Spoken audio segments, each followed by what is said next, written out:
그리고는 할머님 앞에 털썩 무릎을 꿇었습니다. 할머님, 정말 감사합니다. 돈은 제가 꼭 갚도록 하겠습니다. 됐네. 괜찮아. 그때 나랑 했던 약속은 꼭 지켜줘야 하네. 할머님께서 다시 한번 당부하셨어요. 물론입니다. 그리고 앞으로 절대 그런 일 없을 겁니다. 정말 감사합니다. 그 순간 제 눈에서 눈물이 뚝뚝 떨어지고 있었어요. 괜찮으니까 얼른 일어나. 그리고 밥 안 먹었지? 이왕 온 거 밥이나 먹고 가. 할머님은 그저 빙그레 웃으실 뿐이셨어요. 아닙니다. 괜찮습니다. 당황한 채 제가 손사래를 쳤어요. 내가 떡 좀 줄 테니 할머니 가져다 드려. 할머니께서 급히 떡을 담는 게 보였어요. 정말 괜찮습니다. 저는 그냥 감사 인사 드리려고 온 것뿐입니다. 할머님 덕분에 우리 할머니 수술이 아주 잘 됐습니다. 그래? 아주 잘 됐구만. 다행이야. 할머님께서 흐뭇하게 웃으셨어요. 할머님과 저는 정말 특이한 인연으로 만나게 되었습니다. 특이한 인연이라고 말을 하는 것조차 창피하기만 하네요. 할머님과 제 인연은 이렇게 시작이 되었습니다. 저는 할머니 그리고 외할머니와 셋이 살고 있었습니다. 엄마는 제가 태어나자마자 아빠의 술과 도박 때문에 집을 나갔다고 했어요. 그 뒤 엄마를 본 사람도 그리고 엄마의 소식을 들은 사람도 아무도 없다고 했어요. 심지어 외할머니조차도 엄마의 소식을 정말로 모르고 있었거든요. 할머니와 외할머니는 나름 사이가 좋은 편이셨어요. 두 분이 가끔 만나는 사이였기에 서로 이런저런 이야기를 많이 나누시곤 했으니까요. 아니, 엄마라는 것이 자식까지 이리 두고 집을 나가다니 정신 나간 인간이 분명합니다. 외할머니께서 한탄스럽다는 듯이 허공을 보며 중얼거리셨어요. 이게 어디 철우애미만 잘못한 건가요? 허구한 날 술독에 빠져서 미쳐서 돌아다니는데 어떤 사람이 참고 살겠습니까? 저는 철우애미 심정이 100번 1000번 이해가 됩니다. 할머니께서 푹 하고 한숨을 내쉬었는데 할머니의 고단한 삶이 제게도 고스란히 느껴질 정도였습니다. 그러던 어느 날 평소 술과 도박에 빠져 살던 아빠가 갑작스레 세상을 떠나셨습니다. 아빠의 장례식은 초라하기 그지없었어요. 장례를 치르던 친척들의 표정은 하나같이 무덤덤했고 심지어 제 눈에 비춰지던 그들의 모습은 마치 빨리 장례를 끝내고 싶어하는 굳은 의지 같은 것이 느껴질 정도였으니까요. 그동안 아빠에게 질릴 대로 질렸던 가족들에게는 슬픔이라든지 안타까움 같은 것을 전혀 찾아볼 수조차 없었습니다. 아빠는 그렇게 쓸쓸히 우리 곁을 떠나가셨습니다. 그 뒤 외할머니께서 짐을 싸서 할머니 댁으로 들어오셨어요. 사돈이나 나나 같은 신세 아니겠습니까? 어린 손주를 나 몰라라 할 수도 없고 이렇게 된 마당에 우리 둘이 같이 삽시다. 내가 남편 있는 것도 아니고 자식이라고는 딸 하나 있는 거 소식도 모르고 참 팔자가 어쩌면 이런지 모르겠네요. 그럽시다. 아무래도 둘보다는 셋이 낫겠죠. 그것도 나쁘진 않을 것 같네요. 두 분은 오랜 시간 동안 위아래 동네에 살면서 잘 알던 사이였기에 그렇듯 아무렇지도 않게 살림을 합치게 되었습니다. 할머니에게 다른 자식들이 있긴 했지만 1년에 한 번 얼굴 보기도 힘들었으니까요. 다른 사람들이 볼 때 그런 우리 가족의 모습은 이상할 수밖에 없었어요. 결혼한 자식들이 잘 살면서 양가 부모님을 모시는 것은 칭찬받아 마땅할 일이었으나 집 나간 며느리에 거기다 한술 더 떠서 평생을 술주정뱅이로 살다가 어느 날 갑자기 세상을 떠난 아들을 둔 할머니와 외할머니가 같이 사는 모습은 어찌 보면 괴이하게 보이기까지 했을 테니까요. 동네 사람들은 우리 가족들을 보며 시도 때도 없이 수근거렸습니다. 아니, 저게 뭐하는 짓이야 그래? 자식들이 그렇게 된 마당에 안 써둔 둘이 같이 산다는 게 지금 말이나 되는 소리야? 내 입장에서는 당체 이해가 안 되는구만. 누군가 두 분의 눈치를 보며 수근거리기 시작하면 그러게 말이야. 이게 무슨 괴상만측한 일이야? 두 노인네가 아주 복이 없어서 어쩌면 저렇게 복이 없을 수가 있어. 어떻게 된 게 자식들이 엄마를 하나도 안 닮았을까나? 라며 우리가 지나가기라도 하면 혀까지 차며 수근거리기 바빴습니다. 하지만 두 분은 눈 하나 깜빡하지 않았는데요. 아니, 우리 둘이 마음 맞아서 같이 산다는데 당신들이 뭔 상관이야? 하여간 옆에 애들이 할 짓이 없어서 그딴 소리나 짓거리고 자빠졌지. 그렇게 한가하면 가서 일이나 더 해, 이 옆에 애들아. 외할머니께서 마을 사람들을 향해 소리치셨어요. 그런 두 분은 김치 부침개에 막걸리를 마시며 그러한 서름을 달래기도 하셨어요. 적어도 그 순간만큼은 더없이 행복해 보이셨거든요. 철우야, 우리 철우야, 너는 나중에 절대 술은 입에도 대지 말거라. 알겠냐? 취기가 오를 때쯤 할머니께서 저를 붙잡고 몇 번이나 말씀하셨습니다. 우리 가족은 그렇게 나름 잘 살았습니다.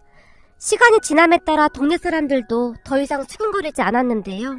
온갖 흉을 보며 마음껏 즐겼어야 했을 텐데 우리 할머니 두 분 다 별 상관도 하지 않았기에 아마도 점점 흥미를 잃어갔던 게 아니었나 싶습니다. 외할머니 할머니께서는 이런저런 일을 하시면서 돈을 벌어오셨어요. 두 분 다 넉넉한 형편은 아니었기에 항상 쪼들릴 수밖에 없었습니다.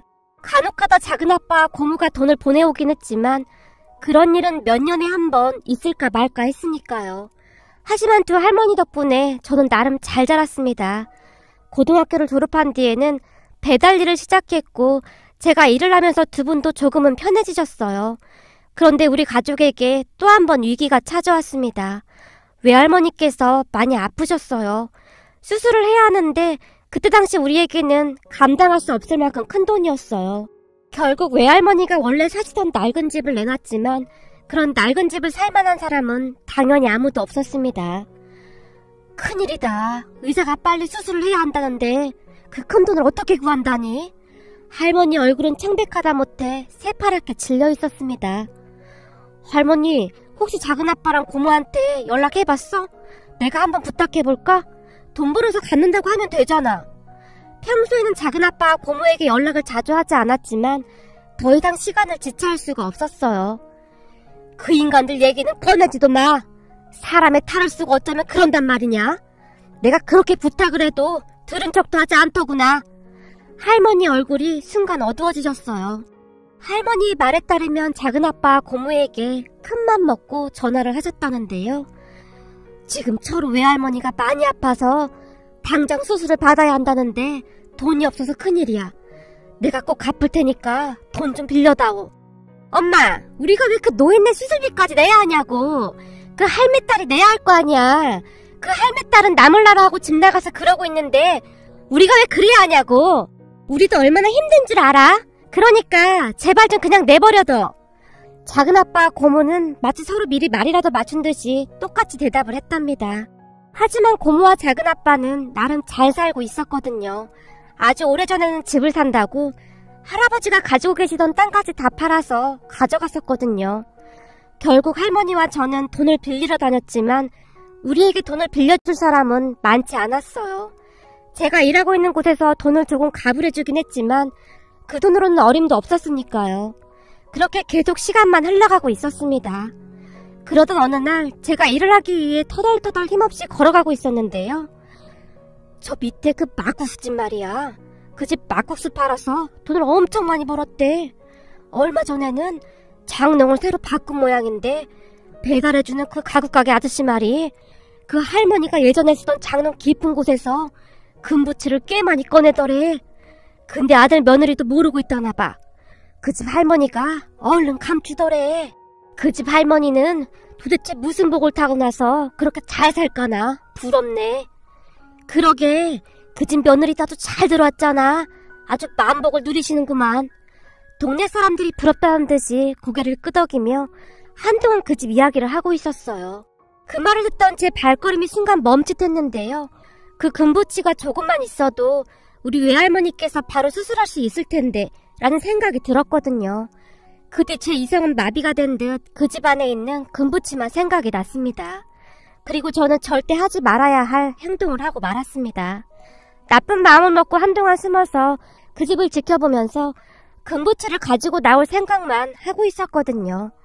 낮에는 할머님 한 분만 집안에 계셨어요. 거기다 할머니께서는 습관적으로 대문을 잘 잠그지도 않았고 안에서 낮잠을 주무시곤 하셨어요. 어머님, 혼자 계실 때는 꼭 문 잠그셔야 한다니까요.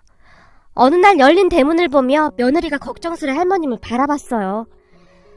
됐다. 여지껏 도둑 한 번 든 적이 없는데 뭘 걱정해. 내가 점심 먹고 맨날 낮잠 자는 게 일인데도 그동안 단 한 번도 그런 적이 없었어. 그러니까 괜찮아. 할머님의 말이 고스란히 들려왔어요. 그때 저는 며칠 동안을 그 부잣집 주변을 서성이며 동태를 살폈습니다. 원래가 잘 사는 집이었기에 할머님께서 주무시고 계신 동안 조금만 가지고 나오면 큰 문제될 것도 없겠다라는 생각을 했거든요. 그러던 어느 날 할머님 혼자 계신 것을 확인하고 주변을 살핀 뒤 몰래 집 안으로 들어갔습니다. 할머님께서는 점심 식사를 하신 뒤 낮잠을 주무시곤 했으니까 잽싸게 가지고 나오면 가능할 것 같았거든요. 그렇게 제가 창문을 넘어 방 안으로 몰래 들어갔습니다. 거실에서는 할머님의 코 고는 소리가 들려왔어요. 평생 동안 그러한 일은 처음이었던지라 제 손과 다리가 덜덜 떨리고 있었어요. 거기다 심장은 어찌나 두근거리던지 숨조차도 제대로 쉬어지지 않을 정도였어요. 그렇게 저는 떨리는 손으로 장롱을 뒤지기 시작했습니다. 장롱 속 가방 안에 지갑이 하나 있었기에 지갑을 열고 급히 돈만 챙겨서 주머니에 넣었습니다. 그리고는 금부치를 찾기 위해 장롱을 조심스레 뒤지고 있었는데요. 그 순간 할머님의 코 고는 소리가 멈춘 듯 하더니 방문이 벌컥하고 열렸습니다. 너무나 긴장을 하고 있었던지라 제가 장롱 서랍장을 열 때마다 소리가 났던 모양이었어요. 아무래도 제가 많이 서툴렀을 테니까요. 열린 방문 앞에서 할머니께서 서 계셨는데 많이 놀란 눈빛이셨어요. 니시오? 할머니께서 조용히 하지만 단호한 목소리로 물었습니다. 그 순간 제 몸이 더욱 심하게 떨리기 시작했어요. 저기 죄송합니다. 정말 죄송합니다. 너무나 놀란 나머지 제가 할머님을 밀치고는 쏜살같이 문 밖으로 뛰쳐나갔습니다. 그리고는 뒤도 돌아보지 않고 주렐랑을 쳤어요. 다행히 마스크로 얼굴을 가리고 있었기에 절대로 제 얼굴을 알아볼 수 없었을 것이라고 마음속으로 몇 번이나 스스로를 위로했는지 모르겠습니다. 그 뒤 저는 며칠 동안을 알아 누워야만 했습니다. 죄 짓고는 못 산다고 했던가요? 그날 이후 잠이 들기라도 하면 꿈속에서 경찰들이 우리 집으로 들이닥쳐서 저를 억지로 끌고 가는 꿈을 몇 번이나 꿨는지 모르겠습니다. 매일같이 심한 가위에 눌려서 소리를 지르다 잠에서 깨곤 했으니까요. 하지만 그 뒤 한동안 너무나도 조용하기만 했습니다. 누군가 우리 집에 쫓아와서 저를 찾는다거나 그런 사람은 없었거든요. 그 할머니께서 경찰에 신고를 했다면 소문이 우리 동네까지 파다하게 났을 텐데 이상하리만큼 조용하기만 했습니다. 그랬기에 저도 조금씩 안정을 찾아가고 있었어요. 안정을 찾았다라기보다는 외할머니 수술 때문에 이미 걱정이 태산이었거든요. 그러던 어느 날 해가 어둑어둑해질 무렵 그 부잣집 할머니께서 직접 우리 집에 찾아오셨습니다. 안녕하세요. 저기 아까 통화했던 사람입니다. 혹시 이 집 손주 집에 있나요? 부잣집 할머니의 목소리는 놀랄 정도로 차분했어요. 우리 손주 휴대폰 주우셨다는 분이세요? 제가 우리 손주한테 말한다는 게 깜빡했네요.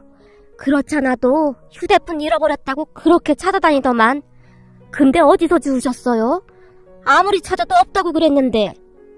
철우야, 너 얼른 나와봐라. 이분이 네 휴대폰 가지고 오셨다.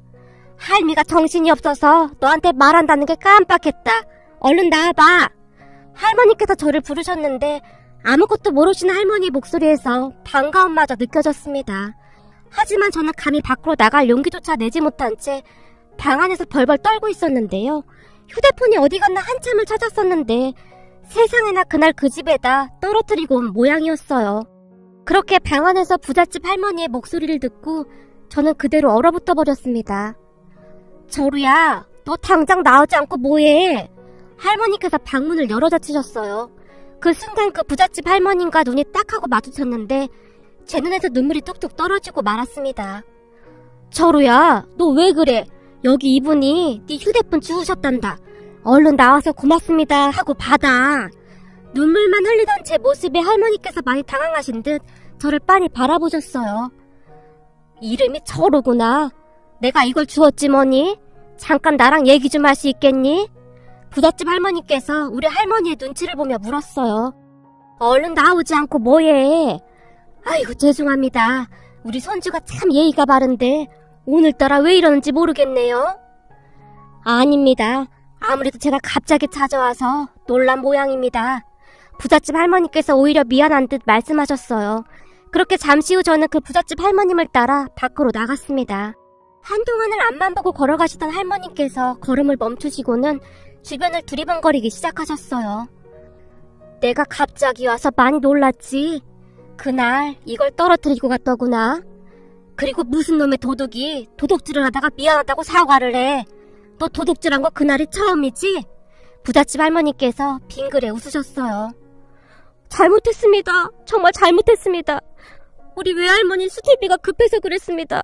제가 잠시 미쳤었나 봅니다. 정말 죄송합니다.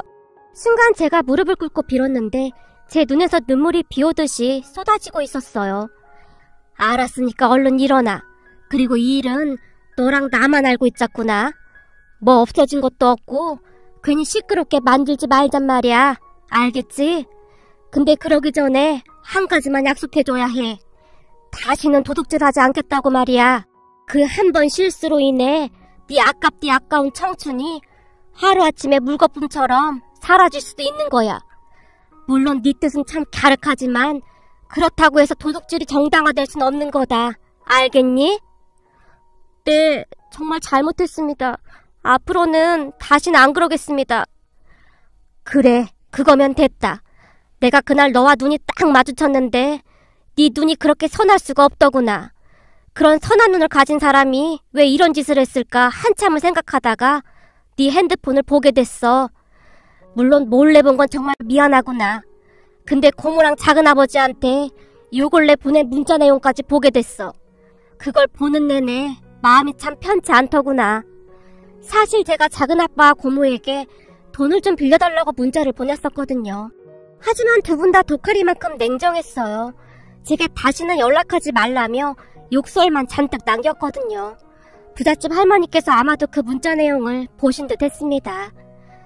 그리고 이거 말이다. 할머니 수술비에 보태거라. 문자 내용을 보니 금액도 써있길래 우선 급한 대로 내가 챙겨왔어. 네? 그게 무슨 말씀이세요? 너무나 놀란 나머지 제 입이 다물어지지 않을 정도였어요. 무슨 말이긴 무슨 말이야 이 녀석아. 내가 수술비 빌려줄 테니까 나중에 갚으란 말이야. 대신 나랑 일주일에 한 번씩 밥을 먹어준다는 조건도 추가야. 부잣집 할머니께서는 계속해서 알 수 없는 말만 하셨어요. 알겠습니다. 제가 꼭 갚겠습니다. 알았으니 약속이나 잘 지켜 이 녀석아. 할머니께서는 그 말만 남기신 채 호련히 자리를 떠나셨습니다. 그 뒤 외할머니의 수술은 잘 되었어요. 안사돈, 이제 다시는 아프지 마소. 내가 얼마나 놀랐는 줄 알아요? 나중에, 아주 나중에 말이요. 우리 초로 장가 보내고 증손주까지 보고 우리 둘이 한날 한시에 같이 떠납시다. 할머니께서 수척해질 대로 수척해진 외할머니의 얼굴을 수건으로 닦아드리며 눈물 어린 목소리로 말씀하셨어요. 미안합니다. 괜히 나 때문에 다들 고생이 많았네요. 저기 근데 수술비가 많이 나왔을 텐데 그 돈은 어떻게 마련했어요? 수술비 걱정 때문에 잠도 안 오네요. 외할머니께서 불안한 듯 할머니와 저를 둘러보셨어요. 우리 철우가 이러던 곳에서 가부를 해줬답니다. 걱정하지 마시고 얼른 벌떡 일어나시기나 하세요. 우리 둘이 같이 김치 부침개에 막걸리도 마시고 그래야 하지 않겠소? 우리 철우한테 보탬이 돼야 하는데 괜히 짐만 되는 것 같아서 이를 어째 그래? 철우야, 이 할미가 정말 미안하구나. 외할머니께서 눈물을 뚝뚝 흘리셨어요. 할머니, 돈이야 다시 벌면 되는 거지. 그게 미안하긴 뭐가 미안해. 진짜 미안하면 이젠 절대 아프지 마. 할머니랑 내가 얼마나 무서웠는 줄 알아? 그래, 미안하다. 정말 미안해. 앞으로는 할미가 절대 안 아플게. 그렇게 우리 가족은 서로를 부둥켜 안고 한동안 눈물만 흘렸습니다. 의지할 곳이라고는 셋밖에 없었기에 더욱 애틋할 수밖에 없었으니까요. 그 뒤 저는 부잣집 할머니와의 약속을 지키기 위해 매주 쉬는 날마다 할머니 집에 방문을 했습니다. 자, 앉아. 같이 밥 먹자꾸나. 식탁 위에는 진수성찬이 차려져 있었습니다. 전 이런 음식은 처음 봤어요. 음식을 바라보던 제 입에서 그 말이 새어나왔어요. 우리 아들이 너만한 나이였을 때 우리 아들도 이런 음식은 못 먹어봤었어. 그땐 우리도 참 힘들게 살았거든. 할머님도 힘들게 사신 적이 있으세요? 원래부터 부자였던 거 아니에요? 예끼 녀석아, 원래부터 부자가 어딨어. 그런 사람은 많지 않아. 옛날에 우리 아들이랑 나도 참 고생을 많이 했다. 나도 남편이 일찍 세상을 떠나고 혼자 우리 아들을 키워냈거든. 평생 동안 안 해본 일이 없을 정도였어. 그렇게 모은 돈으로 식당을 차렸는데 그게 잘 돼서 지금 이만큼 살고 있는 거야. 할머님께서 부자가 된 데는 그만한 사연이 있었습니다. 할머님 홀로 고생을 참 많이 하셨더라고요. 근데 말이야, 난 허구한 날 돈 벌기 바빠서 아들 교육을 신경 쓸 틈이 없었어. 그때는 그게 최선이라고 생각했거든. 돈만 많으면 우리 아들한테 다 해줄 수 있다고 생각했거든. 무조건 돈만 많이 벌면 다 되는 줄 알았어. 그러면 우리 아들도 좋아할 줄 알았어. 한참 엄마 손길이 필요했는데 말이야. 할머니께서 긴 한숨을 쉬셨어요. 근데 말이다, 우리 아들은 돈보다도 내 사랑이 필요했던 거야. 같이 밥 먹고 얘기도 하고 그런 거 말이야. 내가 그걸 못 해줬어. 배부르니까 그딴 투정이나 부리고 있다며? 야단치기 바빴으니까. 결국 아들이 한참 사춘기 시절에 나쁜 친구들과 어울리기 시작하더니 경찰서를 들락날락 하더구나. 남의 집 담벼락을 넘다가 걸리기도 했고 슈퍼에서 물건을 그냥 가지고 나오다가 걸리기도 했고. 그때만 생각하면 아직도 심장이 벌렁거릴 정도야. 아, 그래서 그때 저보고 그런 말씀을 하셨던 거예요? 그렇지. 한 번의 실수가 네 인생을 망칠 수도 있는 거니까. 그날 너랑 눈이 딱 마주쳤는데 겁을 잔뜩 집어먹고는 벌벌 떨고 있더구나. 그걸 보는데 갑자기 우리 아들 옛날 모습이 생각나더구나. 우리 아들이 그러고 다녀서 내가 허구한 날 경찰서를 들락날락 했거든. 어느 날은 한 슈퍼 주인이 우리 아들한테 너 같은 인간들은 나중에 감옥이나 들락날락하고 사회에 폐만 끼치는 인간이 되는 거야. 인간 같지도 않은 것들. 이라는 말을 하더구나. 그 말을 듣는데 어찌나 우라가 치밀어 오르던지. 그래서 그때부터 아들과 함께 식당을 했다. 물론 그 뒤에도 한동안 계속 엇나가긴 했지만 장사를 하다 내가 한번 쓰러진 적이 있었거든. 그때 놀랐던지 정신을 조금 차리더구나. 그러던 어느 날은 우리 식당에 곱상하게 생긴 여종업원이 들어왔는데 참 참했어. 그 종업원과 좋아서 난리를 치더니 그 뒤부터는 정신 차리고 살더구나. 물론 장사가 아주 잘 되기도 했으니 장사에 재미도 붙였었고. 그게 지금 우리 며느리야. 옛 생각이 나시는지 할머니 얼굴에 잔잔한 파도가 일었는데요. 할머님의 인생도 결코 쉽지만은 않았겠구나 싶었습니다. 전 부자들은 태어날 때부터 부자인 줄 알았어요. 물론 태어날 때부터 부자도 있겠지. 근데 그런 사람이 얼마나 되겠니? 열심히 노력해서 사는 게 중요한 거다. 물론 너는 할머니 수술비 때문에 그러긴 했지만 세상은 그런 네 마음을 절대 알아주지 않는단다. 넌 그저 도둑놈이란 낙인에 찍혀서 평생을 살아가야 한단 말이야. 그러니까 항상 마음가짐을 바르게 하고 살아야 한다 이 말이야. 할머님의 긴 이야기를 들으며 저도 모르게 고개를 끄덕였습니다. 그리고 너 지금 배달일 하면서 살고 있다며? 그렇게 허송생을 보내지 말고 우리 식당에 와서 일 한번 배워보거라. 네? 할머님네 식당에서요? 그래, 내가 월급은 잘 쳐주라고 하마. 근데 정말 열심히 해야 할 거다. 음식 만드는 것도 직접 다 배우고. 할머님께서는 제 대답도 듣지 않고는 바로 아드님에게 전화를 했어요.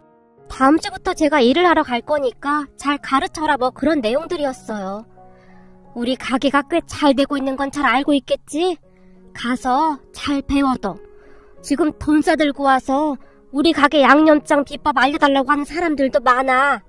네가 잘하는 거 봐서 나중에 때가 되면 양념장 비법도 전수해 줄 테니까. 그때 당시 저는 그저 어리둥절한 채 어쩔 줄을 몰라 하고 있었는데요. 할머님께서는 그런 저는 상관도 하지 않은 채 이것저것 지시를 하실 뿐이었어요. 결국 저는 얼떨결에 그 식당에 취직을 하게 되었습니다. 배달 일을 할 때보다 월급도 훨씬 많이 받았어요. 그 바람에 할머니와 외할머니의 생활도 많이 나아지셨고요. 세상에나 월급을 이리 많이 주시고 고마워서 어쩌니 그래. 두 분께서 눈물까지 그렁그렁 하신 채 울먹이셨어요. 그렇게 저는 그 식당에서 꽤 오랜 시간 일을 했습니다. 물론 힘들지 않았다고 하면 거짓말이겠죠. 하지만 정말 열심히 일을 하면서 돈도 차곡차곡 모았습니다. 그러던 어느 날 부잣집 할머니께서 아들네와 저를 함께 불렀습니다. 철우야, 너도 이제는 여기서 일한 지 한참 됐지? 그동안 돈은 많이 모았니? 라며 저를 바라보셨어요. 그래도 꽤 많이 모았습니다. 이게 다 할머님 덕분입니다. 제가 쑥스러운 듯이 머리를 긁적였어요. 일도 아주 열심히 잘한다며? 우리 아들 며느리가 입이 닳도록 칭찬하더구나. 어머님, 말도 마세요. 철우 없으면 가게가 안 돌아갈 지경이에요. 어찌나 부지런한지 꼭두 새벽부터 나와서 청소까지 다 해놓고 뭐든 그렇게 열심히 할 수가 없어요. 할머님의 며느리가 제 칭찬을 했어요. 사실 할머님께 받은 사랑이 너무나 컸기에 저는 더욱 열심히 할 수밖에 없었습니다.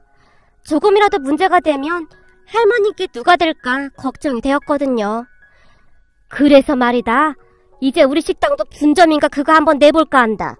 이 정도면 그래도 될 것 같아서 말이야.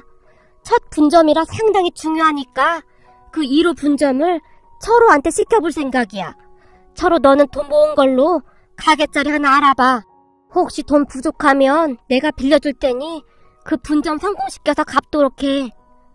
네? 분점이요? 제가 아직은 그런 실력이 안 돼서요.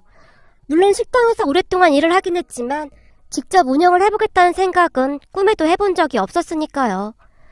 못할 게 뭐가 있어. 지금처럼만 열심히 하면 되는 거지. 네가 지금 잘 몰라서 그런 말 하나 본데 지금 우리 어머님 막국수 양념장 비법 알려달라고 하는 사람들이 한둘이 아니야. 한마디로 너 지금 대박 난 거야. 근데 철우 가고 나면 우리 가게는 어쩌냐? 할머님의 며느리가 빙그레 웃었어요. 할머님의 아들네도 참 좋은 분들이셨어요. 제가 외할머니와 할머니 두 분을 모시고 사는 것을 보며 항상 기특해 하셨거든요. 그렇게 저는 부잣집 할머님의 도움을 받아 분점을 냈습니다. 물론 가게 위치가 본점하고 많이 떨어져 있었는데 나름 몫이 굉장히 좋은 그런 가게였어요. 거기다 부족한 돈을 할머니께서 보태주셨기에 큰 무리 없이 장사를 시작했습니다. 처음 운영해보는 가게라 시행착오도 많았지만 그럴 때마다 할머니께서 많은 조언을 해주셨기에 잘 버텨낼 수 있었습니다. 그렇게 저는 현재 우리 할머니 두 분과 걱정 없이 잘 살고 있습니다. 가게를 오픈하면서 할머님께 빌린 돈도 다 갚았고요. 거기다 몇 년 전에는 부잣집 할머니께서 서로 외로운 사람들끼리 잘 살아봐. 둘 다 너무 아까워서 내가 중매 서는 거니까 라며 중매도 해주셔서 지금의 아내를 만나 잘 살고 있습니다. 아내한테는 가족이 따로 없었어요. 그래서 우리 할머니 두 분께 의지하며 그렇게 잘 지낼 수가 없답니다. 그런데 그동안 우리에게 그토록 매몰차게 했던 작은아빠와 고모가 정말 오랜만에 찾아왔어요. 니들이 웬일이냐? 하도 오랜만에 봐서 그런지 밖에서 보면 못 알아보겠구나. 엄마, 뭘 또 그렇게까지 말하고 그래. 우리도 먹고 살기 바빠서 못 왔던 것 뿐이잖아. 고모가 할머니의 팔에 매달리며 아양을 떨어댔어요. 하지만 할머니가 그런 고모의 팔을 신경질적으로 뿌리쳐버렸습니다. 그러니까 먹고 살기 힘든데 오늘은 왜 찾아온 거냐고. 할머니께서 정색까지 한 채 물었어요. 근데 저 사람은 아직도 여기 있는 거야? 아니, 딸이 집까지 나간 마당에 왜 엄마한테 빌부터 사는 거야? 아, 우리 철우가 돈 좀 잘 버는 것 같으니까 딱 달라붙어서 살고 있는 거구나. 사람이 염치가 있어야지. 자기 딸이 그러고 집을 나갔는데 나 같으면 얼굴 들고 못 다닐 텐데. 우리가 들어보니 요즘 철우가 무슨 식당을 하는데 돈을 그렇게나 잘 번다며? 철우가 하는 식당 맛있다고 소문이 자자해. 그러니까 더 빌붙었구만. 고모가 한심하다 한 듯이 외할머니를 바라보며 미간을 잔뜩 찌푸렸어요. 그리고 고모의 말을 듣던 외할머니께서 조용히 방으로 들어가셨어요. 그 모습을 보며 부하가 찜을 대로 찌민 할머니께서 뭐야? 네가 뭔데 그딴 소리를 해? 니들이 그딴 소리 할 자격이 있기나 해? 니들이 나 몰라라 하고 있는 동안 안서돈이 철우랑 나를 얼마나 챙겼는 줄 알긴 하고 하는 소리야? 둘 다 꼴도 보기 싫으니까 다시는 찾아올 생각도 하지 마. 엄마, 우리도 힘들어서 그랬다니까? 그러니까 니들 힘드니까 앞으로 절대 찾아오지 말라고. 할머니께서 삿대질까지 하며 고모와 작은아빠를 노려봤어요. 엄마, 자식이라고는 우리밖에 없는데 꼭 이렇게까지 해야 해? 다른 집 엄마들은 자식들이 무슨 짓을 해도 다 이해해주던데 엄마는 참 모질다. 그래, 나 원래 모진 사람이니까 둘 다 그만 가봐. 그리고 다시는 찾아오지도 말고. 할머니께서 귀찮다는 듯이 등을 돌리셨어요. 그 순간 고모가 앞에 서 있던 제 손을 덥석 잡았는데요.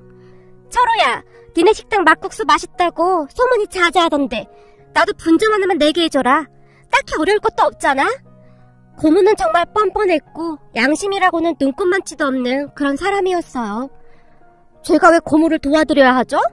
더군다나 분점은 제가 하는 게 아니고 본점에서 하는 거라 저한테는 아무런 권한이 없습니다. 제가 딱 잘라 거절했어요.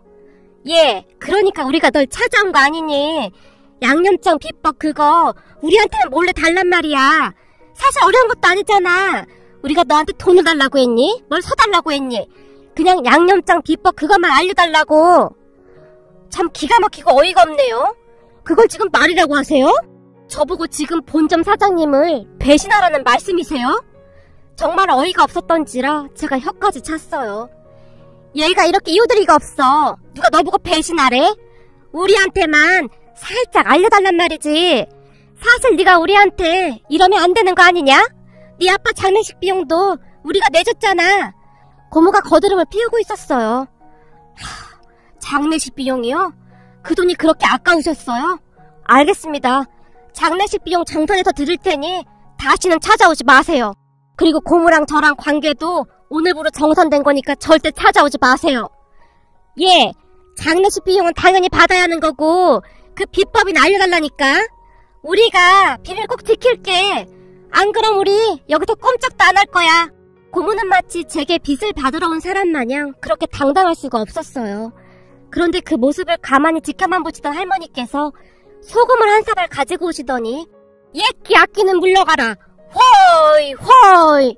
순식간에 고모와 작은아빠에게 마구마구 뿌려대기 시작하셨어요. 엄마, 뭐 하는 거야? 하지 말라고. 아, 진짜 짜증나. 엄마가 우리한테 해준 게 뭐가 있다고 이래. 엄마 뱃속으로 나왔으면 끝까지 책임을 져야 할 거 아니야. 고모가 요리조리 피해 다니며 할머니께 큰 소리쳤어요. 어느 집 개가 와서 짖는 거냐? 뭔 놈은 개가 이렇게 덩치가 크다냐? 할머니께서 다시 소금을 한 주먹 움켜쥐시더니 또 한 번 고모의 얼굴에 마구마구 뿌려댔어요. 이놈의 집구석, 내가 다시 오나 봐라. 그 바람에 고모와 작은아빠가 주랭랑을 쳤는데요. 우리 집은 사람만 올 수 있는 집이다. 악귀들은 올 곳이 아니란 말이다.